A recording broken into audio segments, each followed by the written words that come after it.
Hi అండి, అందరికీ నమస్కారం. ముందుగా నా పేరు ఆనంద్.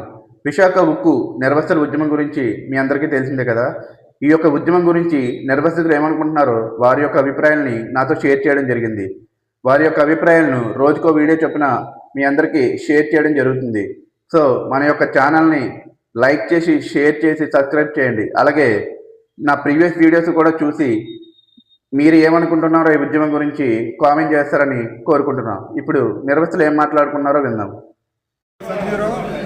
రేపు జనవరి 4వ తారీఖున చలో గాజువాక భిక్షాటన కార్యక్రమం నిర్వహిస్తున్న సమస్య మీద గవర్నమెంట్ దృష్టికి తీసుకెళ్లాలని చెప్పేసి, అలాగే ఏదైతే స్టీల్ ప్లాంట్ కోసం భూములు ఇల్లు త్యాగం చేశారో వాళ్ళందరూ ఈరోజు నిర్వాసితులుగా మిగిలిపోయి అనాథులుగా ఉన్నారు. కాబట్టి వాళ్ళందరికీ 8,500 మంది ఆరు కార్డులు ఇచ్చినప్పటికీ వాళ్ళకి ఏ విధమైన న్యాయం జరగలేదు. ఇంకా 8,500 మంది మిగిలి ఉండిపోయారు.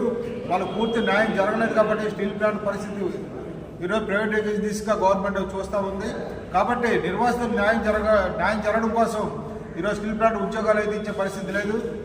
కాబట్టి వన్ టైం సెటిల్మెంట్ ఒకటే మాకు మార్గం అనిపించింది. కాబట్టి దయచేసి మాకు ఇంకా స్టీల్ ప్లాంట్లో ఉద్యోగం అవసరం లేదు, మాకు వన్ టైం సెటిల్మెంటే కావాలని చెప్పేసి మేము మొత్తం 4 పాల నుంచి ప్రజాప్రతినిధులుగా కమిటీలుగా ఏర్పడి ఈ యొక్క నిర్ణయం తీసుకోవడం జరిగింది.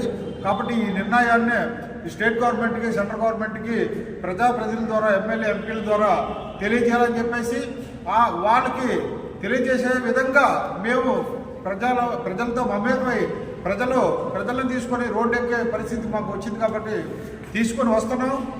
కాబట్టి మా యొక్క ఆకలి బాధల్ని మీరు ఎంపీలుగా ఎమ్మెల్యేలుగా ఉన్నారు. కాబట్టి మీ యొక్క దీంట్లో పార్లమెంట్లో మాట్లాడి మా యొక్క సమస్యను పరిష్కారం చేస్తారని చెప్పి ప్రజాప్రతినిధులకు కూడా ఈ సందర్భంగా తెలియజేస్తూ సెలవు తీసుకుంటాం.